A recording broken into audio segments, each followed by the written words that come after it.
Okay, so in this video, we're going to talk about section 11.1, the geometry of solids. So this video is just going to cover like the basic vocabulary of geometric solids, and then we might talk a little about some 3D visual thinking skills, or just kind of like you're going to need to practice visualizing some of these things in your head. So there is a handout that goes along with this posted on the Canvas page. If you didn't have one, you might want to go ahead and print that out just so that you have it. Helps you so you don't have to draw all the shapes out the whole time through. So first definition we've got is a polyhedron. So a polyhedron is a solid formed by polygons that enclose a single region of space. And so these are all examples of polyhedron.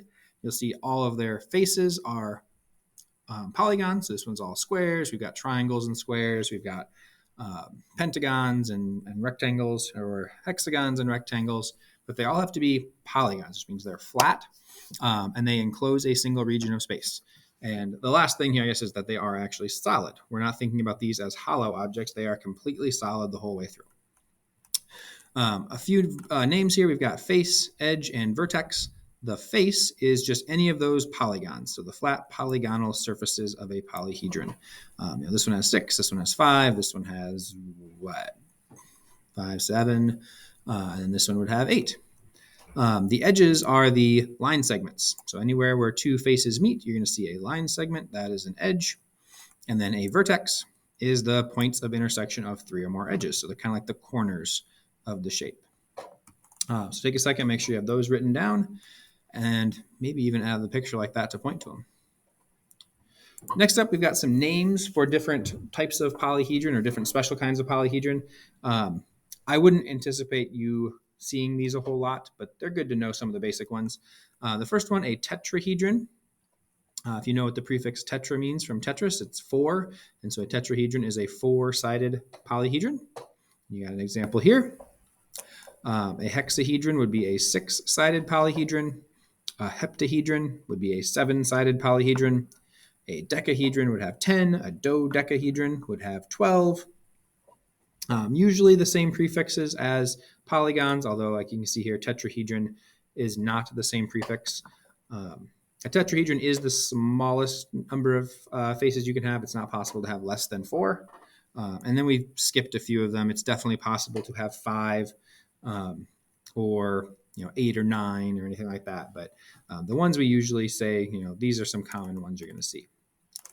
Next up, we've got a definition here for a regular polyhedron. All that means is that all of the faces are congruent. By extension, if the faces are all congruent, the edges will all be the same length as well. But the big thing is that you'll have all faces the exact same size, or exact same shape and size. So here, this hexahedron here would be regular. We might call that a cube more commonly. This tetrahedron is also regular.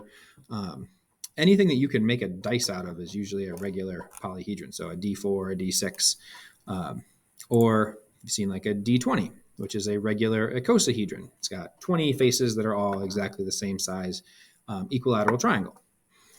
Just other ones you might have seen before would be a truncated acosahedron. So this one is, of course, your soccer ball. The word truncated is just meaning that we've taken a regular icosahedron and chopped the corners off. You can see here that there's 5 triangles that connect. If I chop a corner off, I'll end up with a pentagon there. And if I chop all the corners off these triangles, instead of being 3 sides, it'll have 6 because the corners all got cut off. And so that's what this thing is coming from. I'm cutting off the corners to make the shape there. Now, these ones are the ones that we're actually going to have, stuff to do with, math to do with. And that is going to be prisms, pyramids, cones, cylinders, and spheres. We've talked about a lot of these already. Prisms have 2 congruent parallel bases. So here you've got, a base on top, base on bottom, triangle, triangle, hexagon, hexagon. They're named based on their bases. You've got a few words in here. The bases, obviously those things. The parallel congruent things. The lateral faces are all of the other shapes, all the other faces besides the 2 bases. In a prism, those will either be rectangles, like these, or parallelograms, like those. This is a right prism.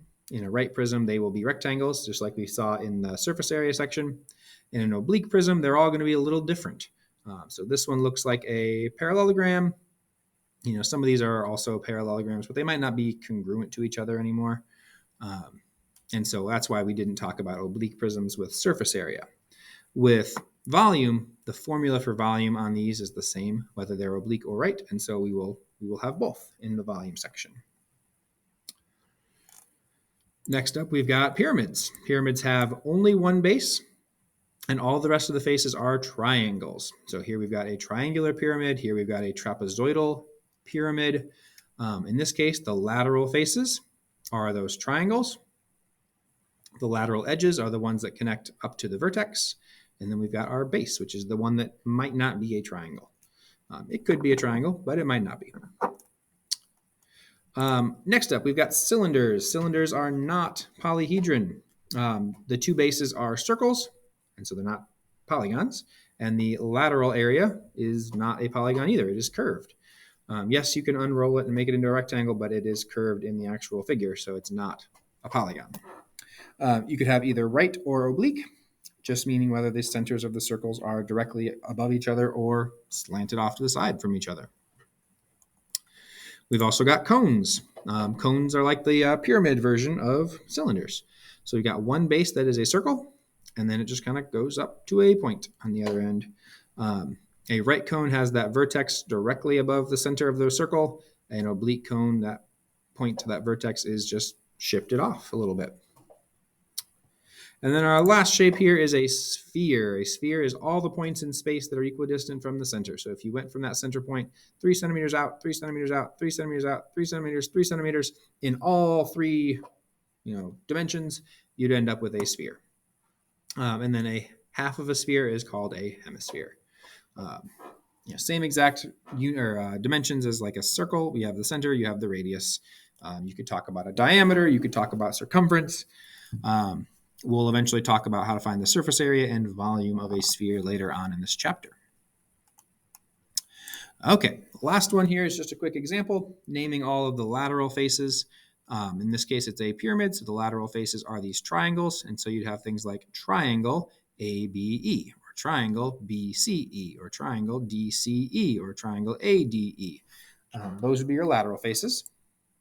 Your lateral edges would be these ones here that connect back to point E. So DE, AE, BE, and CE. Your vertex, if we talk about just the single vertex on this pyramid, it is point E. In general, the vertices, all of them, all 5 points are vertices, but the vertex, if we ever ask for the one, is the peak of the pyramid. And then the last thing is the base. The base is this square at the bottom, so we'd call it A, B, C, D with 4 letters. One thing to mention here, I guess, is the fact that since these lateral faces are triangles, when we name those, we should name that triangle, ABE. When we do these lateral edges, since these are line segments, we should be naming this segment, BE. The vertex, the point point E is just a point, so we use 1 letter. And then when we get to the base, since the base is a square, we just list the 4 letters. There's no special symbol for quadrilateral or square or anything like that.